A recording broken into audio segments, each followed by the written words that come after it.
Hello girls, today we will start our next chapter, that is the accounting equation.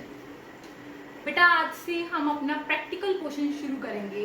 आज तक हमने जितना किया वो हमारा थ्योरेटिकल पोर्शन है, but basically accounts is our based upon the practical portion.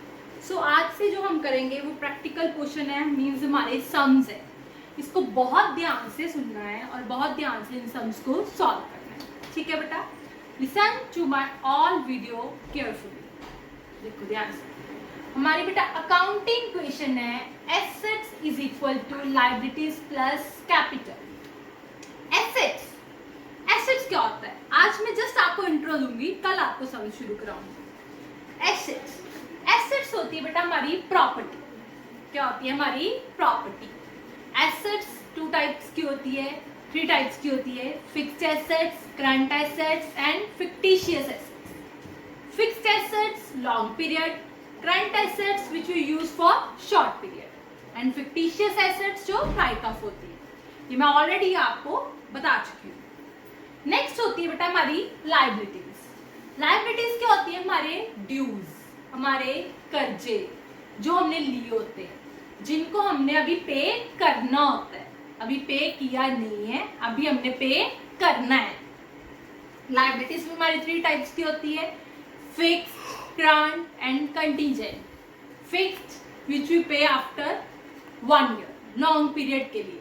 मैंने बैंक से लोन लिया 10 years के लिए, तो मुझे 10 year बाद वापस करना है, तो मेरी फिक्स्ड लायबिलिटी है. मुझे 1 साल के अंदर अंदर वापस करना है, तो मेरी करंट लायबिलिटी है. एंड कंटीजेंट लायबिलिटी विच मे और may not arise in future, हो भी सकती है और नहीं भी हो सकती. उसको हम कौन सी लायबिलिटी कहते हैं? Contingent liability. नेक्स्ट होती है हमारी कैपिटल. कैपिटल क्या होता है? जब बेटा हम बिजनेस शुरू करते हैं, चाहे मैं हूं, चाहे आप हो, चाहे एक छोटा सा शॉपकीपर है, अगर उसने बिजनेस शुरू करना है तो उसने कुछ ना कुछ पैसा, चाहे वो गुड्स लगाए, पैसा लगाए, स्टॉक लगाए, जगह लगाए, बिल्डिंग लगाए, फर्नीचर लगाए, कुछ ना कुछ वो अपने बिजनेस को शुरू करने के लिए लगाता है. जो चीजें वो अपनी बिजनेस को शुरू करने के लिए लगाता है, तो उसको हम क्या बोलते हैं? कैपिटल. ठीक है बेटा. तो बच्चा हमारी काउंटिंग इक्वेशन हमें क्या कहती है कि हमारी एसेट्स हमेशा लायबिलिटीज और कैपिटल के इक्वल होनी चाहिए. अगर तो हमारे पास ये आती है तो ठीक है, ना एसेट्स ज्यादा होनी चाहिए, ना हमारी लायबिलिटीज कैपिटल ज्यादा होनी चाहिए. ये हमेशा हमारी क्या होनी चाहिए? इक्वल होनी चाहिए. अगर ये हमारी इक्वल आती है, इट मीन्स हम हमारी अकाउंटिंग इक्वेशन ठीक कर रहे हैं, हमारी कंपनी की फाइनेंशियल पोजीशन ठीक है. अगर हमारी ये इक्वल नहीं आती, इट मीन्स हमारी कंपनी की फाइनेंशियल पोजीशन ठीक नहीं है और हम अपना सम भी रॉन्ग कर रहे हैं. ठीक है बेटा, हमारी हर एक अकाउंटिंग इक्वेशन सेम आनी चाहिए. देखो बेटा, हमारी जो कंपनी है वो किस कंसेप्ट के अकॉर्डिंग चलती है? हमारी कंपनीज के अकाउंट्स डुअल एस्पेक्ट कंसेप्ट. मैंने आपको बताया हुआ ये कंसेप्ट. ड्यूअल एस्पेक्ट कंसेप्ट हमारा किस कंसेप्ट पे है? That is give and take. Give means एक हाथ से लो, एक टेक मीन्स एक हाथ से लो, और गिव मीन्स एक हाथ से दो. ये हमारा कंसेप्ट चलता है कि डबल इफेक्ट होता है. ठीक है बेटा. अब सपोज करो, अब मैं आपको ये सारा गिव एंड टेक का कंसेप्ट समझाती हूँ. आज बहुत ध्यान से समझ. पहला कंसेप्ट हमारा, business started with cash, goods, building. आपने अपना बिजनेस स्टार्ट किया, किसके साथ स्टार्ट किया? कैश लगाया, गुड्स लगाई और बिल्डिंग लगाई. जब हम इन चीजों के साथ अपना बिजनेस स्टार्ट करते हैं, मैंने आपको एक पहले वर्ड बताया है, जिस चीज के साथ हम अपना बिजनेस स्टार्ट करेंगे तो वो मेरी क्या बन जाएगा? कैपिटल. क्या बन जाएगी वो? कैपिटल. फॉर एग्जाम्पल, मैंने बिजनेस स्टार्ट किया अपना कैश के साथ, तो कैश क्या है? मेरी एसेट. एक चीज मेरी आ जाएगी एसेट में और ये बन क्या जाएगी? मेरी कैपिटल. तो दूसरा मेरा कहाँ इफेक्ट आएगा? कैपिटल में. मतलब हर चीज के दो इफेक्ट होने चाहिए. अब पहला इफेक्ट हो गया मेरा एसेट पे और दूसरा इसका इफेक्ट हो गया कैपिटल पे. हो गया. इट मीन्स ये हमारा सम सही चल रहा है. समझ के लगी बात? जब हम बिजनेस स्टार्ट करते हैं किसी चीज के साथ, तो वो हमारी क्या बन जाती है? कैपिटल. तो ये हमारी बन गई एसेट और ये हमारी क्या बन गई? कैपिटल. Is it clear?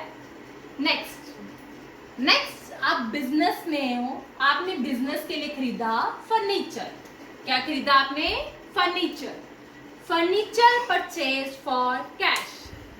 सो आप मार्केट में गए, मार्केट में फर्नीचर लेने गए हो, तो क्या आया, क्या गया? मार्केट में फर्नीचर लेने गए हो तो आपके पास क्या लेकर आए हो? फर्नीचर। लिया क्या आपने? फर्नीचर। और गया क्या आया आपसे? कैश। इनको क्या देकर आए हो आप? कैश। सो फर्नीचर आपका प्लस हो गया और कैश आपका क्या हो गया? माइनस। फर्नीचर प्लस कैश कम हो गया तो कैश क्या हो गया? माइनस। अब ये दोनों चीजें क्या है? अब ये दोनों चीजें हमारी क्या है? एसेट्स है। सो हम एसेट में ही हमारा फर्नीचर प्लस और कैश माइनस। ये नहीं जरूरी कि एक इफेक्ट इधर हो, एक इधर हो, एक इधर हो, एक इधर हो, ऐसा कुछ नहीं है। दो इफेक्ट होने चाहिए, दोनों एसेट पे भी हो सकते हैं, दोनों लायबिलिटी पे भी हो सकते हैं, एक लायबिलिटी कैपिटल पे भी हो सकता है, एक एसेट कैपिटल पे भी हो सकता है, कुछ भी हो सकता है, बट इफेक्ट दो होने चाहिए। Is it okay? नेक्स्ट है हमारा बिल्डिंग सोल्ड फॉर कैश। आपने बिल्डिंग बेच दी, आप मार्केट में अपनी बिल्डिंग बेचने पे लगाई है। एक कस्टमर आया आपके पास, कहता मैंने बिल्डिंग खरीदनी है। सो आपको वो क्या देके गया और क्या लेके गया? आपके पास क्या आया? कैश। वो क्या देके गया आपको? कैश। आपने अपने अकॉर्डिंग चलना है, दूसरे पर्सन को नहीं देखना, हमेशा खुद को देके बिजनेस करना है, ठीक है? तो आपके पास क्या आया? कैश। आपसे क्या गया? बिल्डिंग। कैश आया और बिल्डिंग गॉन, बिल्डिंग गई। तो दोनों किसका पार्ट है? आपकी एसेट का। कैश में प्लस और बिल्डिंग में माइनस। ये हमारा हो जाएगा building sold for cash. Is it clear? अगर सपोज करो वहां लिखा हो बिल्डिंग थी 50,000 की कॉस्ट थी और उसको आपने सेल किया है 90,000 का। 50,000 उसकी कॉस्ट थी लेकिन आपने उसको कितने का बेचा? 90,000 का। मतलब आपको सेम सिंपल ये चीज दिख रही है, एक चीज 50,000 की है, उसको आप 90,000 का बेच रहे हो तो आप प्रॉफिट कमा रहे हो। आपको क्या हो रहा है? प्रॉफिट। सो हम क्या करेंगे, हमारी बिल्डिंग कितने से कम हुई? 50,000 से, बट हमारे पास पैसा कितना आया? 90,000 और 40,000 मुझे क्या हो गया? बाकी प्रॉफिट। और जब भी बेटा हमारे प्रॉफिट्स होते हैं वो हमेशा हमारी कैपिटल में प्लस होते हैं, याद रखना। प्रॉफिट्स हमेशा हमारे कैपिटल में प्लस और लॉसेस हमेशा हमारी कैपिटल में माइनस। अगर मैं 50,000 की चीज को 90 का बेच रही हूं तो मुझे क्या हो गया? प्रॉफिट। तो वो प्रॉफिट किस में प्लस हो जाएगा? कैपिटल में।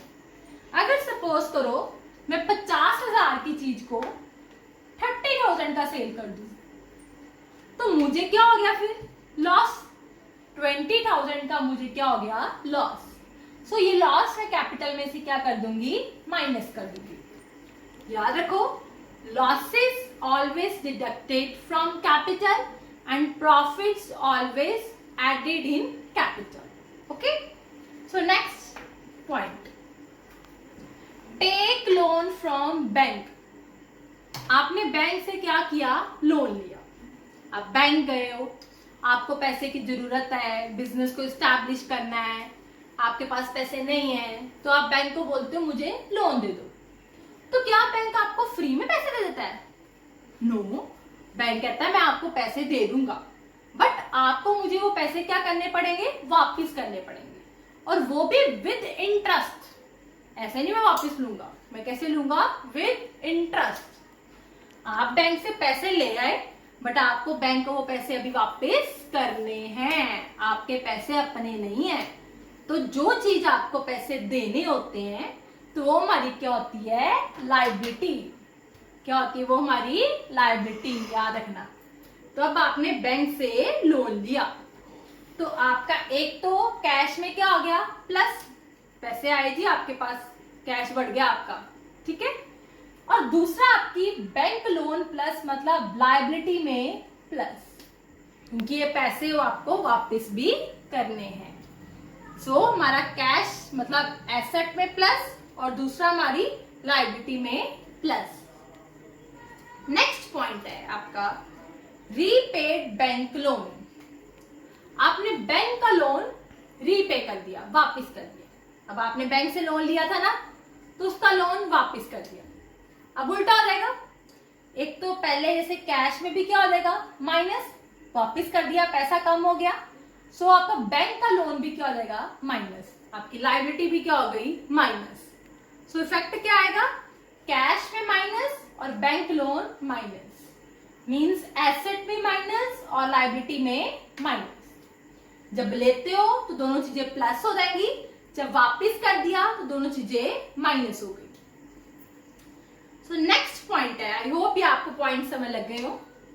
नेक्स्ट पॉइंट है आपने सैलरी, रेंट या कोई भी खर्चा आपने पे किया, सैलरी पे की किसी को, बिजनेस में रेंट पे किया, इंटरेस्ट पे किया, कुछ कमीशन पे की, डिस्काउंट पे किया, कोई भी खर्चा आपने किसी को पे किया, तो क्या आप किसी को क्या देते हो। सपोज करो आपके घर पे एक किराएदार है, आप उनको रेंट दे रहे हो, ठीक है, आप किराए पे किसी के घर पे रह रहे हो, आप उनको रेंट दे रहे हो, ठीक है, तो रेंट मतलब उनको क्या पकड़ा रहे हो, उनको आप कैश दे रहे हो, उनको आप पैसे दे रहे हो, ठीक है। सो आपका कैश तो कम हो गया ना, समझ गए बात मेरी।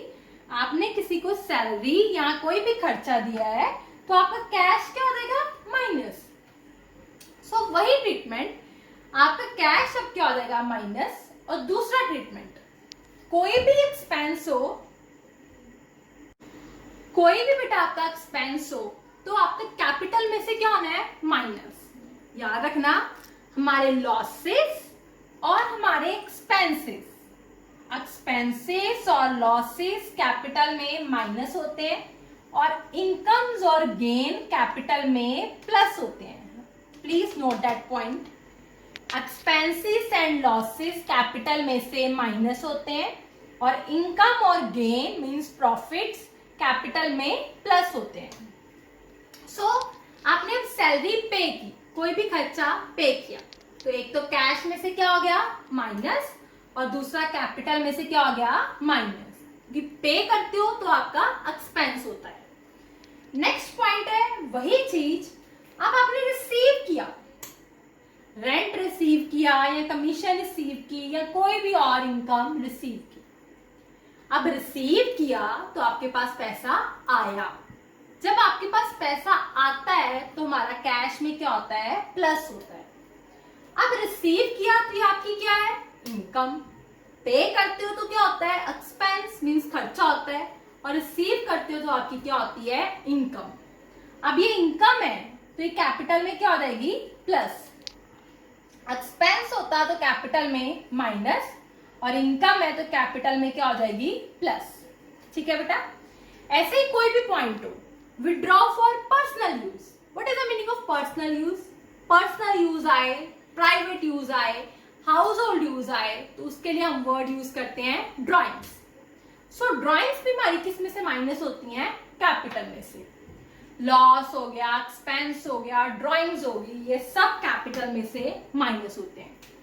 लॉस, एक्सपेंस या ड्रॉइंग्स, ये सब हमारा कैपिटल में क्या होते हैं माइनस होते हैं। ठीक है, और इनकम और गेन कैपिटल में क्या होते हैं प्लस होते हैं। आई होप आपको आज का लेक्चर समझ आ गया हो।